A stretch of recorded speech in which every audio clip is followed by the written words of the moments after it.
Salam saudaraku, semoga kita semua dalam keadaan sehat dan penuh sukacita dalam Tuhan.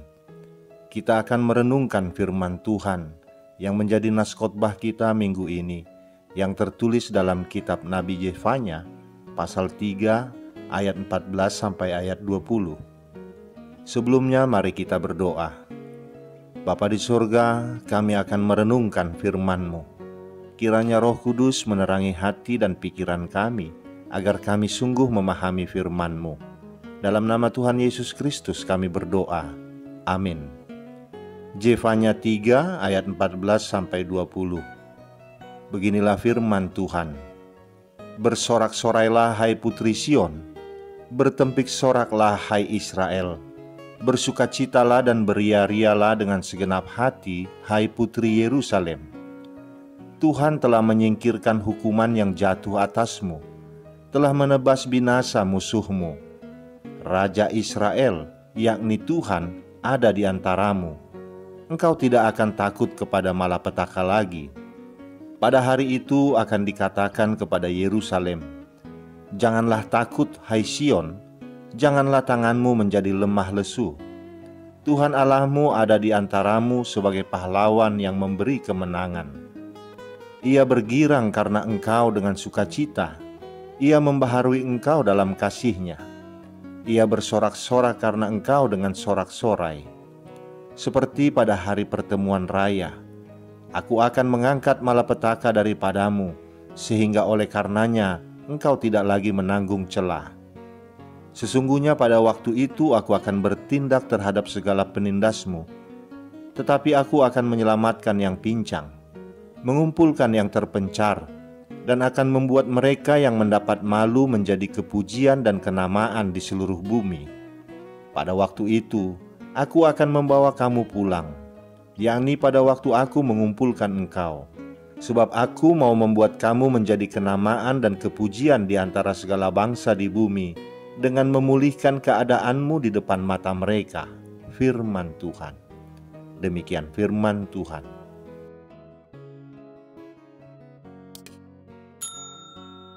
Saudaraku, pada suatu hari iblis sedang tidak punya uang.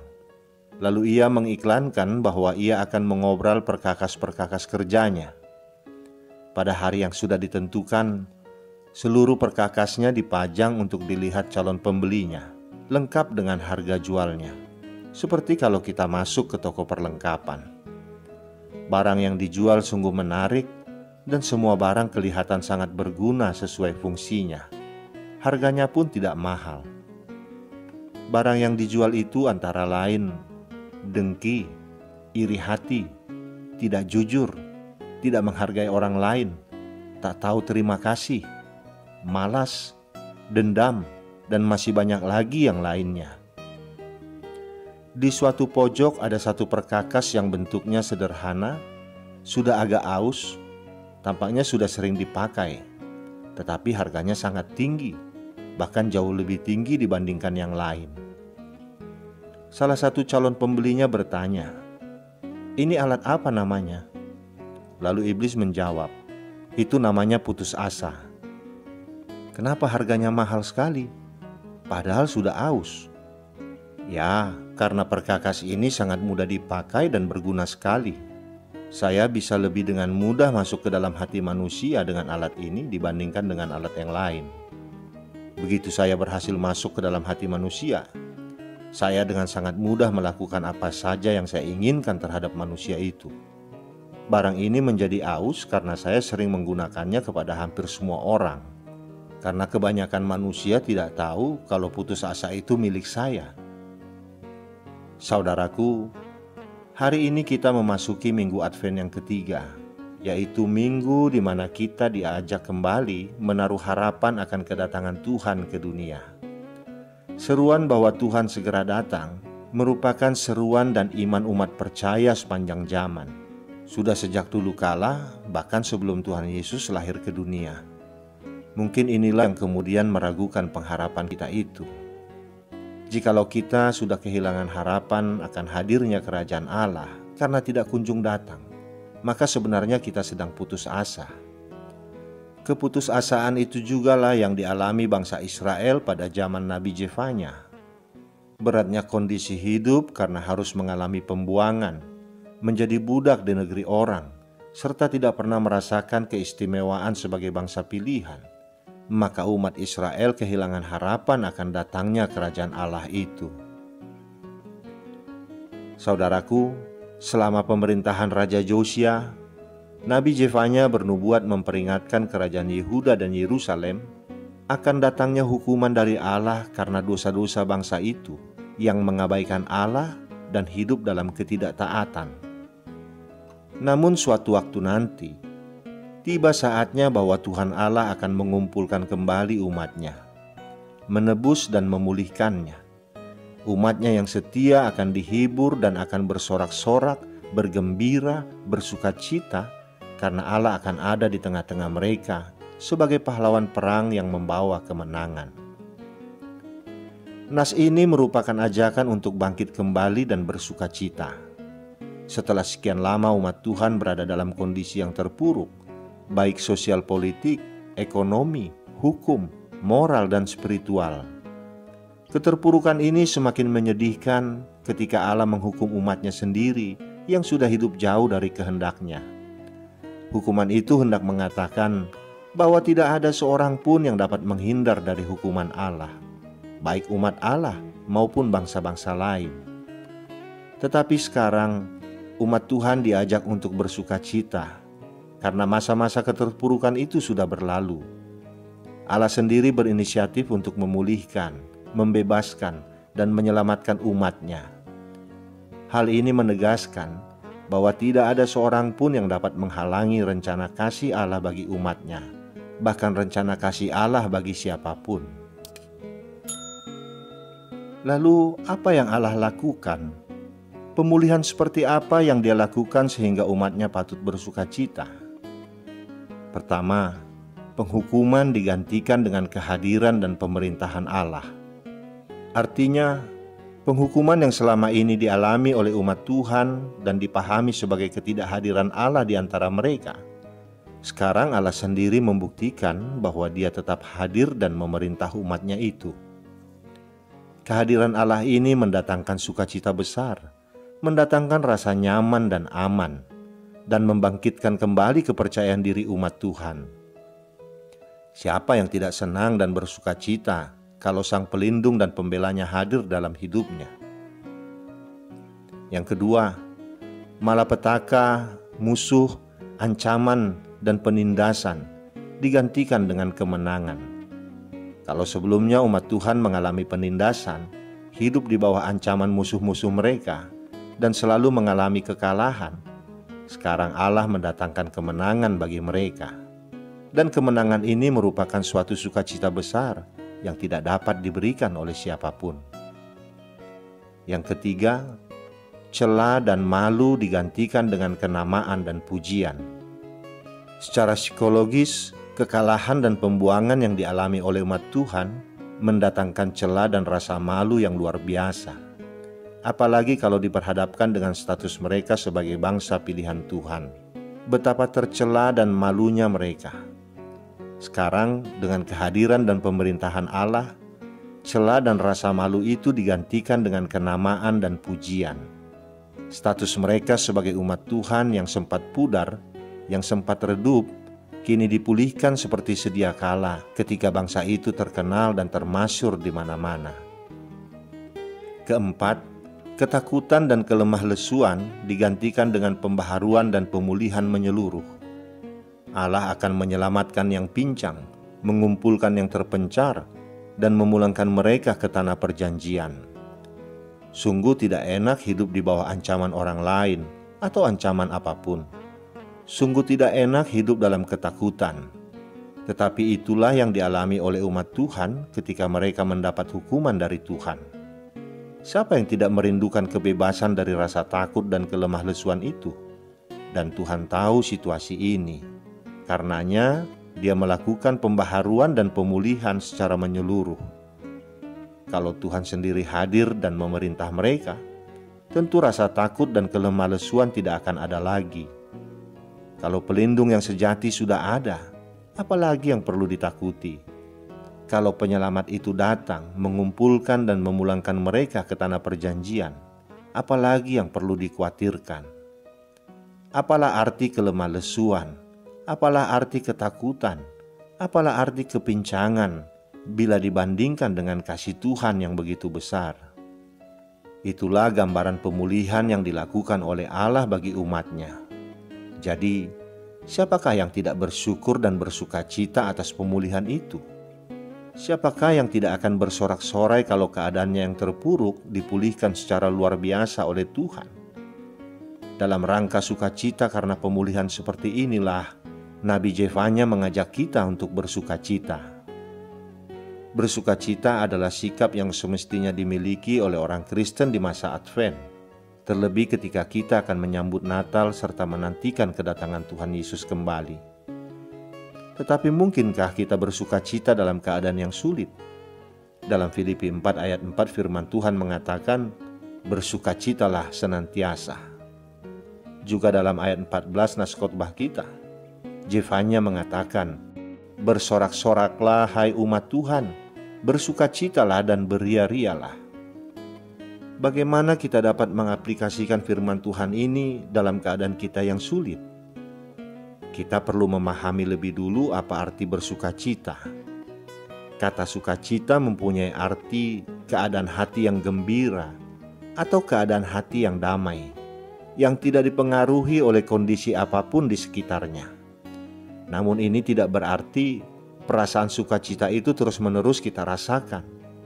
Ada kalanya kita bisa merasa berduka, merasa sedih, cemas, takut, gentar, dan sebagainya. Jadi orang yang bersukacita tetap bisa bersedih, namun ia tidak tenggelam dalam kesedihan dan tidak terbebani oleh kondisi apapun yang dialaminya. Karena sesungguhnya sukacita merupakan kekuatan untuk menghadapi semua itu. Dan Alkitab memberitahukan sukacita yang demikianlah merupakan sukacita yang berasal dari Tuhan. Saudaraku, kita tentu pernah mengalami masa-masa kritis atau keadaan terpuruk, baik dalam aspek ekonomi, sosial, politik, budaya, dan spiritual. Banyak orang yang pernah mengalami krisis keluarga, krisis moral, krisis kepercayaan, krisis iman, krisis persahabatan, krisis studi, krisis keuangan, dan berbagai krisis lainnya. Di saat-saat seperti itu, kita tentunya merindukan pemulihan. Kita merindukan restorasi kehidupan. Tuhan mau dan mampu memulihkan keadaan kita. Sebaliknya, kita harus siap dan mau dipulihkan oleh Tuhan dengan segala konsekuensinya. Pemulihan dari Tuhan itu juga hendak mengajak kita untuk tetap setia kepada Tuhan dan mewujud nyatakan kesetiaan itu melalui tindakan keadilan dan kebenaran di dunia ini. Kita dipulihkan untuk kemudian menjadi agen pemulihan. Kita dibebaskan untuk kemudian menjadi agen pembebasan. Kita didamaikan untuk kemudian menjadi agen pendamaian. Dalam kerangka itulah pemulihan kita dapat menjadi sukacita besar dalam hidup masing-masing, hidup sesama, lingkungan, dan Tuhan sendiri. Saudaraku, seorang wanita pekerja sosial bercerita kepada rekan-rekannya tentang seorang anak laki-laki yang tinggal di sebuah perkampungan kumuh. Tubuhnya hampir tak berbentuk setelah menjadi korban tabrak lari sebuah mobil beberapa bulan sebelumnya, dan ia belum menerima perawatan medis sebagaimana mestinya. Walaupun bukan bagian dari tugasnya, wanita itu membawa anak itu kepada seorang ahli bedah, yang kemudian membedah kedua kakinya. 2 tahun kemudian, anak tersebut dapat berjalan memasuki kantor sang pekerja sosial tanpa menggunakan tongkat.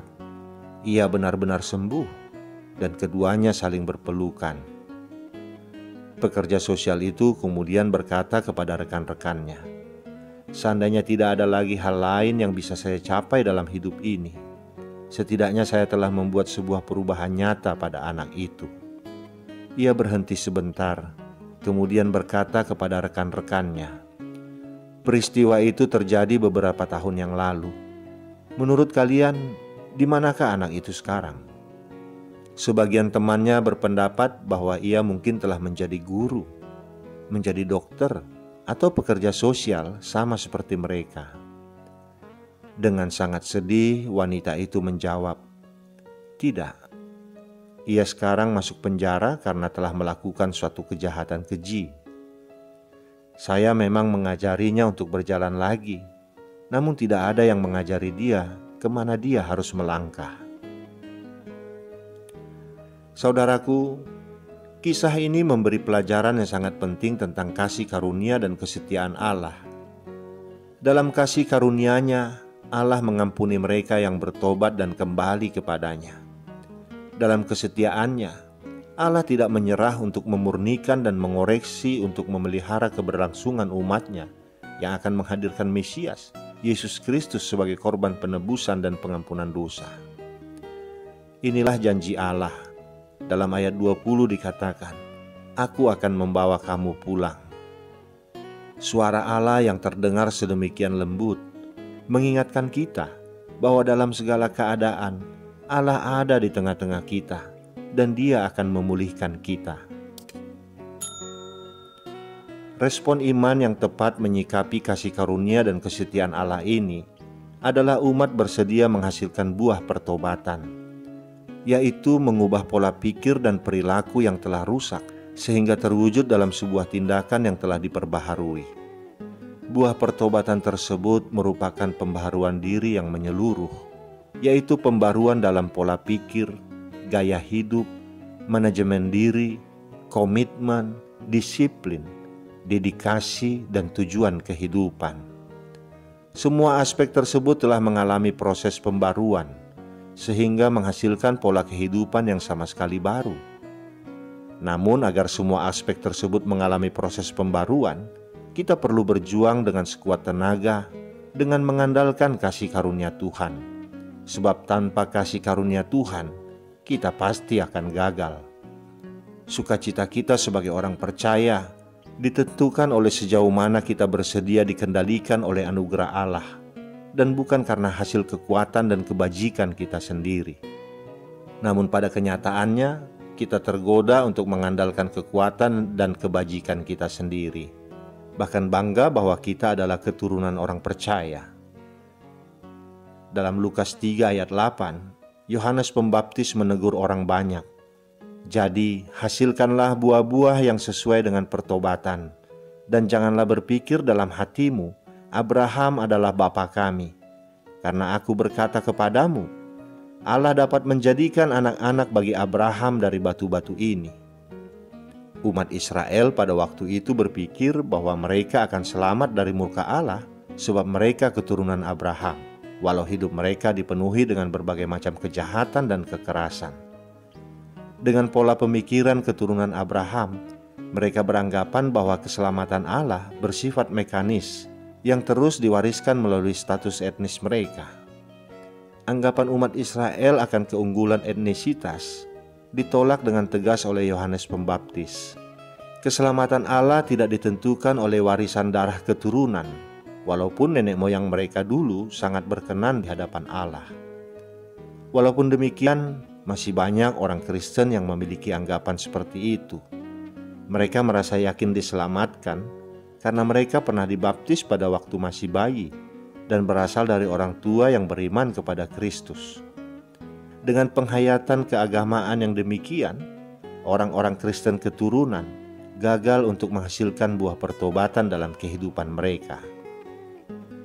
Wujud buah pertobatan agar kita tidak jatuh dalam penghakiman Allah adalah kesediaan untuk berbagi dengan sesama. Dalam konteks ini, Yohanes Pembaptis mengajukan 3 bentuk dari buah pertobatan. Pertama, di Lukas 3 ayat 11, Yohanes Pembaptis berkata, "Barang siapa mempunyai 2 helai baju, hendaklah ia membaginya dengan yang tidak punya. Dan barang siapa mempunyai makanan, hendaklah ia berbuat juga demikian." Pertobatan di sini berarti sikap hati yang tidak lagi melekat dengan apa yang kita miliki. Sikap melekat dengan apa yang dimiliki menghasilkan sikap kikir, sehingga ia kehilangan kemampuan untuk melakukan kemurahan hati dan berbela rasa dengan sesama yang menderita. Kedua, di Lukas 3 ayat 13, Yohanes berkata, "Jangan menagih lebih banyak daripada yang telah ditentukan bagimu." Pertobatan di sini berarti sikap hati yang tidak serakah, yang tidak mengambil lebih yang bukan haknya. Sebab jika tidak demikian, sikap inilah yang menyebabkan perilaku korup, yaitu sikap tidak jujur dan mencuri untuk kepentingan dirinya. Ketiga, di Lukas 3 ayat 14, Yohanes Pembaptis berkata, "Jangan merampas dan jangan memeras, dan cukupkanlah dirimu dengan gajimu." Pertobatan di sini berarti sikap hati yang menolak menggunakan segala bentuk kekerasan dengan merampas dan memeras. Sebaliknya, mampu mengucap syukur atas berkat yang diterimanya. Dalam konteks ini, sikap yang mengeksploitasi sesama termasuk dalam kategori memeras dan merampas hak orang lain. Dari ketiga bentuk buah pertobatan yang diberitakan oleh Yohanes Pembaptis, makna pertobatan di sini berkaitan dengan sejauh mana kita mampu memperlakukan sesama secara manusiawi dan bermartabat, sehingga mereka tidak dijadikan objek bagi pemuasan kepentingan diri sendiri atau kelompok. Saudaraku, dalam menjalani hidup ini, terlebih dalam rangka menyambut kedatangan Tuhan Yesus kembali, kita dipanggil untuk hidup bersukacita, sekalipun kita sedang dalam keadaan sulit.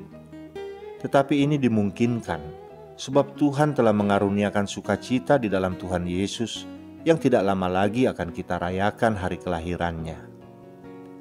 Sukacita ilahi akan dialami oleh setiap orang percaya, apabila mereka sungguh-sungguh memperlakukan setiap sesama dengan sikap kasih dan penghargaan yang tinggi pada harkat serta martabat mereka sebagai gambar dan rupa Allah. Kiranya Tuhan Allah memberi kita kekuatan untuk melakukan semua itu. Amin. Kita berdoa. Bapa di sorga, terima kasih atas janji pemulihan-Mu terhadap kami umat-Mu. Sebuah penghiburan bagi kami di masa-masa sulit ini, bahwa Engkau tidak melupakan kami, bahwa Engkau selalu ada di tengah-tengah kami, sehingga kami sepantasnya tetap bersukacita di dalam Tuhan. Dan Engkau juga ingatkan kami melalui naskotbah hari ini, agar kami menunjukkan buah-buah pertobatan, dengan semakin lagi mengasihi sesama kami, menunjukkan kepedulian kami, bahwa kami adalah sesama ciptaan-Mu, segambar dan serupa dengan-Mu. Itulah yang Kau inginkan kami lakukan sebagai ucapan syukur kami kepadamu atas pemulihan hidup yang telah dan Engkau akan berikan bagi kami. Beri kami kekuatan Bapa untuk melakukan semuanya itu. Di dalam nama anak-Mu Tuhan Yesus Kristus kami berdoa. Amin.